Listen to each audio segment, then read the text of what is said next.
Right, so now we know the structure of antibodies, we need to talk about monoclonal antibodies. Mono meaning one. So as the name suggests, these are antibodies of one type only. I think the thing that we need to make clear is that if that was a pathogen, it's going to have more than one antigen on it. So it might have antigens that look like that, it might have antigens that look like that, it might have antigens that look like that. So in response to this pathogen, you'd have 3 different types of antibodies. So a natural immune response will involve the production of lots of different types of antibody. We want to use monoclonal antibodies in diagnosis and in medicine because they are amazing at being very specific and taking treatment where you want it and also using for diagnosis. So that's what we're going to have a quick look at today. The word monoclonal then obviously means one clone. You hopefully can remember from GCSE, if you did triple, that what you do is you get a mouse. This is a mouse, just so you can tell. And you would inject the antigen that you want to find an antibody to into your mouse. And your mouse's B lymphocytes will produce monoclonal antibodies. So they will produce antibodies that are specific to that antigen.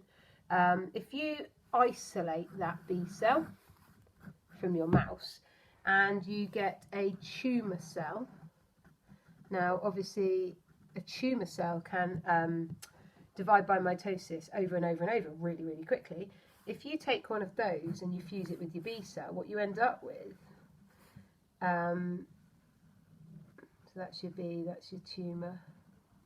What you end up with is something called a hybridoma. So this is a recap on GCSE. You end up with a hybridoma, which basically has the properties of both cells. So it has the property of being able to reproduce itself very quickly, but also produce the very specific antibody that you were after. Okay, that then can be cultured in a petri dish, and then you can collect and purify the antigen. Okay, so that's just like a high speed, how do we make monoclonal antibodies? What do we use them for? One of the really amazing uses of monoclonal antibodies is in cancer treatment. So if you have a cancer cell, it's obviously got various antigens on it. Now, it's got loads of different antigens, but some of these antigens, like let's say for example this one, might be the receptor for a growth chemical, for example. So let's just say that this antigen actually acts as a receptor for a growth chemical. So if this chemical is released and it binds to this antigen, it will cause that cell to reproduce itself, which in a cancer cell isn't ideal. So if you can produce monoclonal antibodies that are specific to that antigen, then obviously what they will do is they will bind to it and they will block it. Okay, so this is basically direct monoclonal antibody therapy. So this is what this is called. It's called direct monoclonal antibody therapy. And essentially what happens is the antibody blocks receptors, so reduce the stimulation of growth. So basically that cell is now not going to be told grow, grow, grow, grow, grow, divide, divide, divide, divide, divide, because the antibody's blocked it in the way. So that's dead simple. And a really useful thing about that is it has less side effects because you're not actually giving any chemicals to the person or drugs. You're just basically blocking the cells from doing what they want to do. So that's direct monoclonal antibody therapy. The other thing that you can do is something that is a little bit more vicious. It's called indirect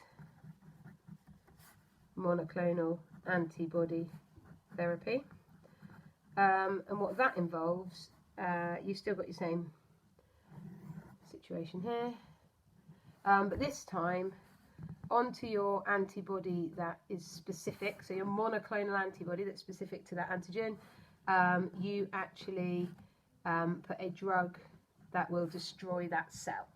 So indirect monoclonal antibody therapy involves you attaching a cytotoxic drug, a drug that will destroy the cell, to a monoclonal antibody.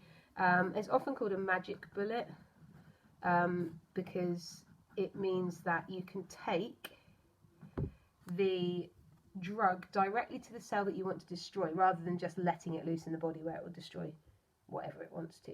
So that's pretty effective, but it does have a few more side effects than direct monoclonal antibody therapy. The other things are obviously for diagnosis. So again, hopefully you can remember from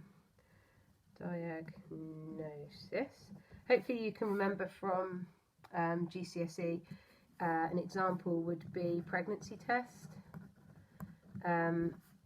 where and monoclonal antibodies will bind with the hormone that's found in the urine of pregnant ladies. So basically have this testing strip.